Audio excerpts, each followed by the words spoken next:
आ गया और कोनो बात नहीं है। भागा मत कल कि सब संपत्ति दान कर दिलस, वही संपत्ति पर तू नरक में आवत हुए। अब बतवा जानवर का जात, पंछी का जात, जानवर का जात जाए के अपन साधुओं के संगे हिमालय में मुक्ति बनाए दिलस। और तू मतलब पढ़ा लिखा पंडित जी विद्वान आदमी हो गया, सबके गीता का पाठ सुनावत है अपने फिर नरक में। यही बदे हंसल और कोनो बात नहीं, तोरे मूर्खता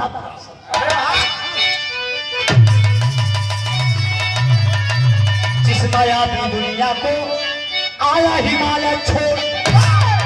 अरे ज्ञानी हो गई माला की ओर।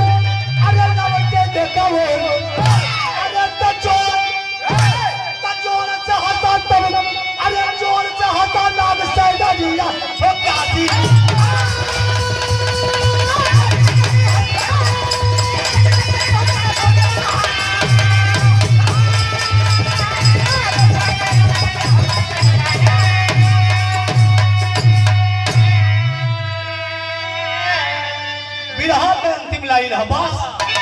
यही वजह हसल तोरे मूर्खता पर हसल।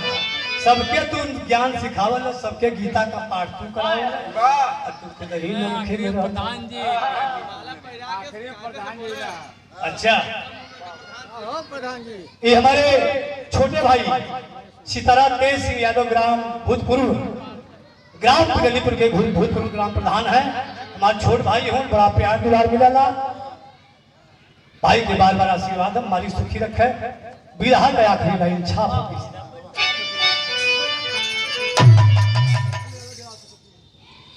परम समाज में पप्पू यादव जलालपुर पटियाही से 101 रुपए का पुरस्कार प्रदान भल। बार बार नमस्कार प्रणाम, हम मालिक सुखी रखे। कैसे गुरु बिहारी गुरुजने दूर श्याम का नाम, अरे दूर श्याम का काशी हम देते मुक्ति का धाम। अरे दोनों में सबसे सस्ती जिंदगी, दोनों में सबसे सस्ती जिंदगी।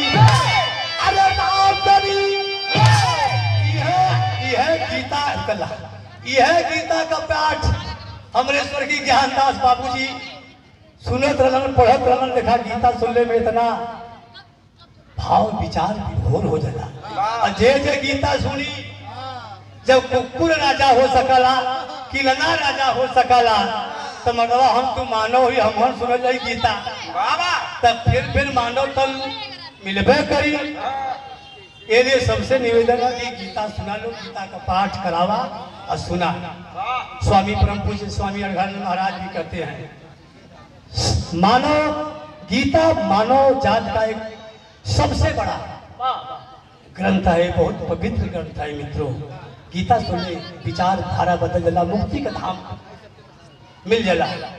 यही लिए कहना हुआ है लाइन है, अरे दोनों में सबसे सस्ती जिंदगी, अरे दोनों में सबसे सस्ती जिंदगी।